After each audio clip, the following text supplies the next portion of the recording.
Hey guys, it's Creepy Dude 42 here. I'm gonna be reading a story called The Willow Men. Sorry I sound a little stuffed up in the recording. I had a cold at the time, but I don't think it's too bad, so I think it'll be fine. So yeah, The Willow Men. There's a local legend where I come from. They're simply referred to as the Willow Men. There's hardly need for law enforcement in this town. The Willow Men take care of all that. Every single step taken, every word spoken, every drop of blood spilt.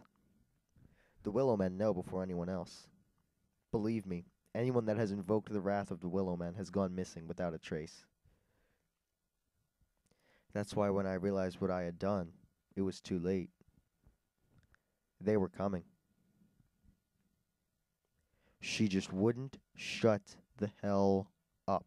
No matter what I said and what I would do, she was just hysterical. She kept pacing around the house, screaming. She said she'd found this and that and knew I was cheating on her. She'd ask me who it was, and I told her she was crazy. I guess I wore that excuse out. After a while, I couldn't take her damned voice anymore.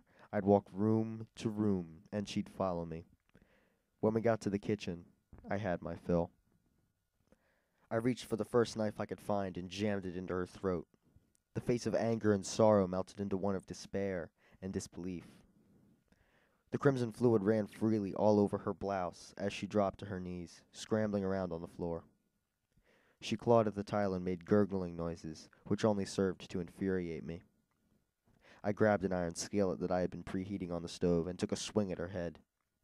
A wet crack followed the impact, and while I didn't need to keep going, I did. I lost count of the number of times I hit her, but I had a great deal of blood on me. What was left of her head was being held together by thin particles of bone, and blood continued to rush out. I dropped the skillet to the floor with a loud clang. I wish remorse could have followed, so I would have felt at least a bit human, but it didn't. I was just happy to be rid of her. With a grunt, I picked her body off the floor and hoisted it up onto my shoulders. Her face hung next to mine, dead eyes staring with conviction. I could only chuckle. As soon as I got outside, I dropped the ragged heap onto the ground and went to go find a shovel. And that's when I knew they were watching. I could hear the whispers from the woods, and in the corners of my eyes, I could see them staring intently at my every move. Whenever I would look up to the woods, I would find only gnarled trees staring back at me, but I knew they were there. It was dusk by the time she was good and buried. I was drenched in sweat, and it had made the blood stains on my clothes expand and turn orange. I looked back up to the woods and saw them peering from behind the trees. Long, gnarled faces with hollow eyes and gaunt figures. I could only half see the faces as they chose to hide behind their precious trees. But they were there, watching, whispering. "What are you bastards staring for? You heard her. I had to do it," I yelled at them. Was I expecting a response? I don't know. They just continued to watch me from behind the trees. I spit on the ground and threw my shovel down. They would come for me under the cover of darkness, and I wasn't going out without a fight. I stole away into my house and prepared. I pushed couches and dressers in front of the doorway. I nailed wooden boards haphazardly to cover all the windows. As the sun crept underneath the horizon, a great trepidation settled in the pit of my stomach. Was it honestly nerves? I hated to think it was such a powerful fear that I would start breaking into an ice-cold sweat. I loaded up my shotgun and reached for a bottle of whiskey. I forced down a mouthful and then another, and then slammed the rest of the bottle against the wall in frustration. One door I left open. It was the back door that stared out into the woods. I put a chair down in front of it and sat, shotgun in my lap. They were still staring at me, the Willow Men. We stayed staring at one another for 3 days. Eventually, exhaustion began to get the best of me, and I started to nod off. I tried desperately to keep my eyes open. For a foolish second, I propped my head up with my shotgun so that it wouldn't fall. I snapped back to reason and lifted my head high. The last thing I wanted to do was shoot myself.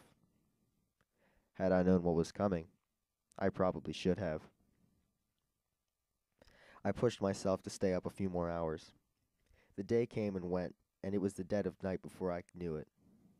They persisted behind the trees.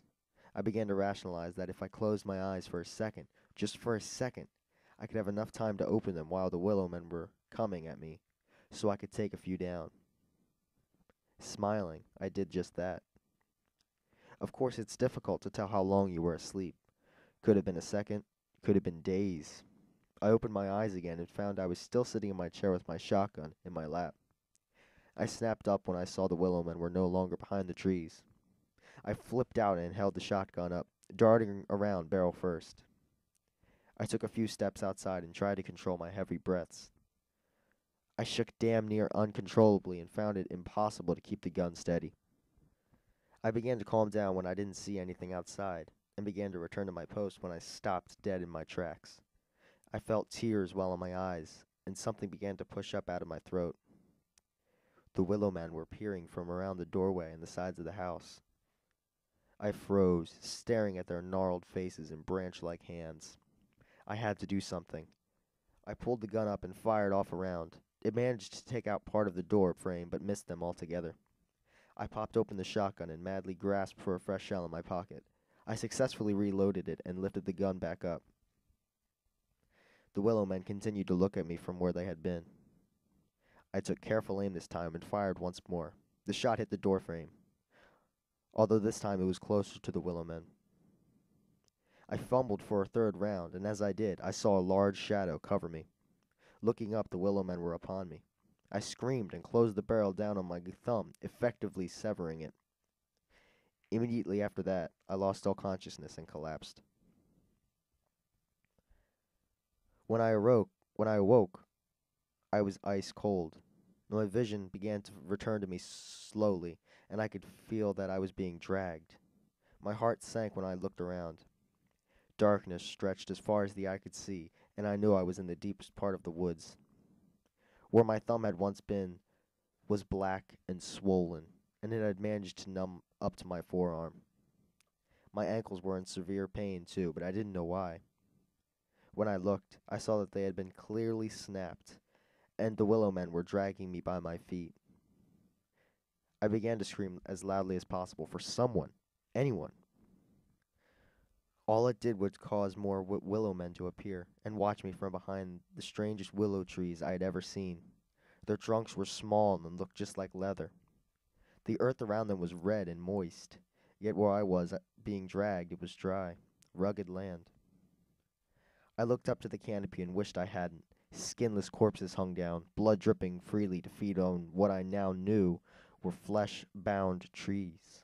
My screams were swallowed by the dark and my throat gave out, hoarse from the strain. In the silence, I heard a faint moaning. I looked around to see if there was someone else here, maybe some poor bastard who had suffered the same fate as me. To my horror, I discovered the source of the moans. The bodies hanging on the branches of the trees were still alive. Soon I, too, would have my flesh torn asunder and be damned to hang up there and feed the hungry willow trees. There was nothing I could do but accept my fate. They had me. The willow men had me.